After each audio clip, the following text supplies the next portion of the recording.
अनादिकाल से भक्तों के आस्था का केंद्र बने विंध्य पर्वत व पतित पावनी मां भागीरथी के संगम तट पर श्रीयंत्र पर विराजमान मां विंध्यवासिनी का प्रथम दिन शैलपुत्री के रूप में पूजन व अर्चन किया जाता है। शैल का अर्थ पहाड़ होता है। कथाओं के अनुसार पार्वती पहाड़ों के राजा हिमालय की पुत्री थी।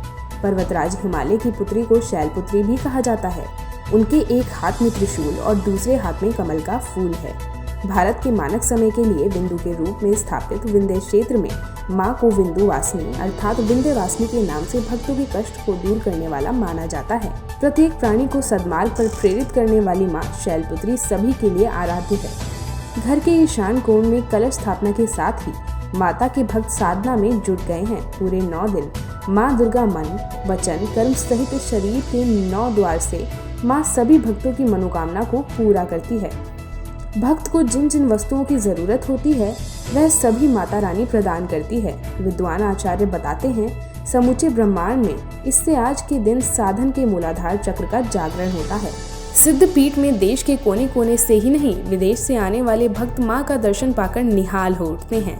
दर्शन करने के लिए लंबी लंबी कतारों में लगे भक्त मां जयकारा लगाते रहते हैं। भक्तों की आस्था से प्रसन्न होकर मां उनकी सभी मनोकामनाएं पूरी कर देती है। जो भी भक्त की अभिलाषा होती है मां उसे पूरा करती है। मां के धाम में पहुंचकर भक्त परम शांति की अनुभूति करते हैं। उन्हें विश्वास है कि मां सब दुख दूर कर देगी। नवरात्र ये चैत्र मास का नवरात्र है। यह नवरात्र पूरा 9 दिन का है। मंगलवार को प्रारंभ होगा, बुधवार को पूर्णाहुति नवमी की तिथि होगी। इस बार मां वाहन में आ रही हैं, अश्व पर, घोड़े पर बैठ के आ रही हैं और मां जाएंगी मनुष्य के कंधे पर बैठकर। आज नवरात्र का प्रथम दिन है। आज मां को दिव्य भोग लगाना चाहिए। दिव्य भोग में घी का भोग लगाना चाहिए। उससे चिरायु होने का वरदान प्राप्त होता है और मां की कृपा भक्तों पर सदा के लिए बनी रहती है। आज मां का जो प्रथम दिन है, प्रथमम तु शैलपुत्री, मां शैलपुत्री अर्थात पार्वती, हिमालय की पुत्री मां पार्वती, इनका ही पूजन किया जाता है। मां पार्वती सिंह पर विराजमान 8 भुजाओं वाली है। इनका ध्यान करने मात्र से समस्त दुख का निवारण होता है। दुर्गा नाम से ही इनका कल्याण हो जाता है भक्तों का, जो दुर्गा नाम का स्मरण मात्र करते हैं।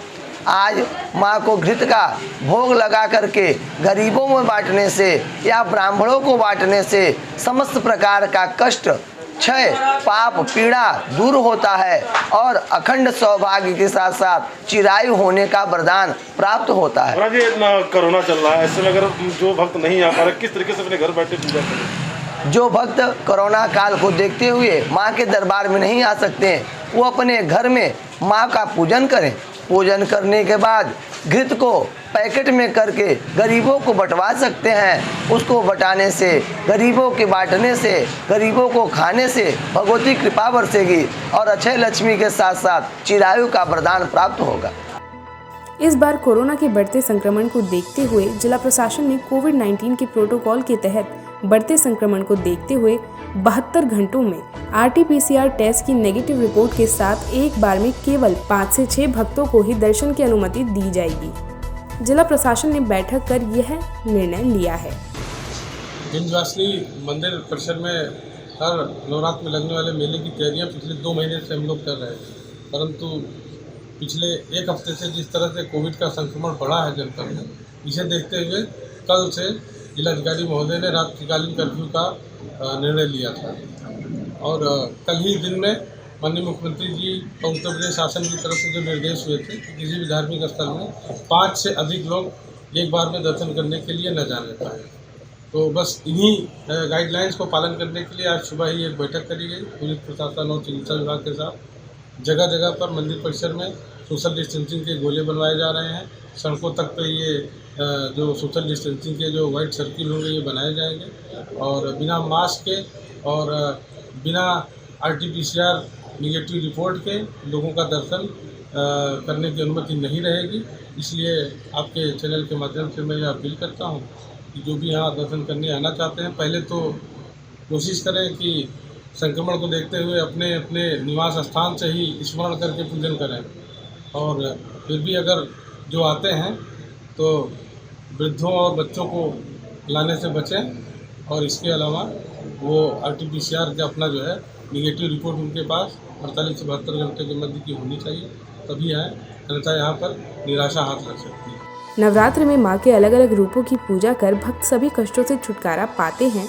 माता के किसी भी रूप में दर्शन करने मात्र से प्राणी के शरीर में नई ऊर्जा, नया उत्साह व सद्विचार का संचार होता है और मां अपने भक्तों के सारे कष्टों का हरण कर लेती है। नवरात्र पर विंध्य क्षेत्र में लाखों भक्त मां का दर्शन पाने के लिए आते रहेंगे। मिर्जापुर से संसारी की रिपोर्ट।